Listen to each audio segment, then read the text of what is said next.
अस्सलाम वालेकुम जी, क्या हाल ने? ठीक है, होर सुना सेहत कैसी है? तो इस वीडियो के तुहानूं मैं दसना कि मशीन की चाल बरीक करनी हो तो किस तरह करोगे। ठीक है, तो दूसरा मशीन जी इस जगह तो पट्ठे जानी कि मोटे कढ़दी हो, इस तरह का मोटा पट्ठा थले सिटदी हो। तुहानूं पता कि राल जानी कि इस जगह तो आंदा वे, इत्थों इस जगह जो मूँह होंगे इन्हूं हैड भी कहते हैं, इनू मूँह भी कह सकते हैं। ठीक है, तो इस जगह तो जो पट्ठे मोटे मोटे निकलते हैं क्यों, किस वजह तो निकलते हैं, यह दो गल्लां ते आपां गल करते हैं।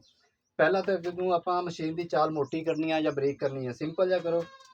बेल्ट लाने तो बगैर अगर तुम कर सकते हो तो ठीक है, नहीं तो यह जरा बेल्ट तू उतार के इस तरह तुम सीधा करो, बेल्ट ला दो। बेल्ट ला के भी तुहाडे लिए आसानी हो जाती। यह जरा किल होंदा वे, ठीक है, इस किल नूं कढ़ना में हुण मिसाल के तौर पर मेरी जी ना मशीन बरीक चाल ते, अगर इन्हूं मोटी चाल ते करना ना, यह किल कढ़ांगे, इनू बाहर कढ़ांगे इस तरह चक्कर नूं, यानी कि अपना जो मशीन का चक्कर होंदा, इनू बाहर कढ़ के यह जी अपनी चाल होंदी, यह सिरा आप इधर लै आना, तो यह जरा सिरा आप इधर लै जाना। ठीक है, तो अपनी चाल हो जानी मोटी। अगर मोटी चाल है तो बरीक करना वे, तो फिर भी इस तरह करना, क्योंकि हुण मेरी चाल जी है बरीक चाल की मशीन लगी है। ठीक है, क्योंकि आप मोटी चाल तो करांगे तो यह जरा सिरा आप इधर लै आना, तो यह जरा सिरा आप इधर लै जाना। ठीक है, दूसरी जी निशानी होंगी बरीक चाल है या मोटी चाल, तुसीं किस तरह तुहानूं पता चलता है हुण मशीन इस जगह तो जी मशीन खड़ी है बरीक चाल तो खड़ी है या मोटी चाल ते है। ठीक है, तुसीं वेखनी होंदी यह जी चाल। ठीक है, बरीक चाल हो तो यह जी चाल होंदी है, इसका एक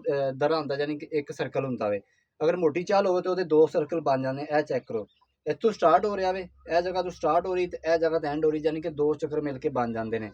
जी बरीक चाल है इतों स्टार्ट हो रही है तो एंड जिथे हो रही है इत्थे हो रही है, यानी कि जी बरीक चाल होंगी है वह तकरीबन चक्कर एक सवा चक्कर होंगे वे, सवा चक्कर होंगे, तो जो मोटी चाल होंगी है तकरीबन दो चक्कर होंगे ने।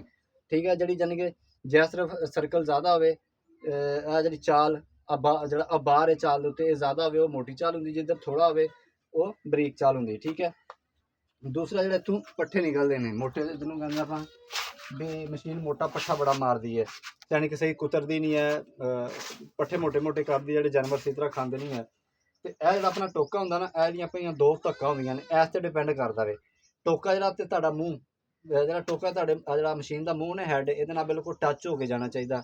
इतना भी टच ना हो कि तुहाडा टोका जो खराब हो जाए, लेकिन इतना होना चाहिए कि नाल टच होके जाए। यह जी दो धक्का होंगे ने, इस पर डिपेंड करता है।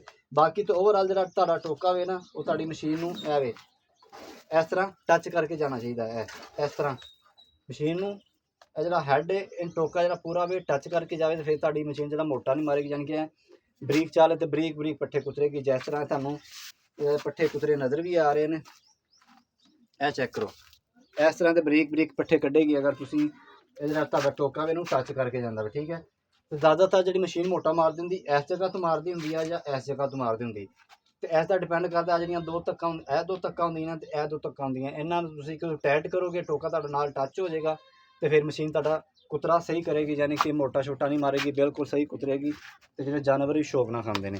तो अज की वीडियो लिए इतना ही, तो इंशाल्लाह किसी होर वीडियो के दोबारा मुलाकात होएगी।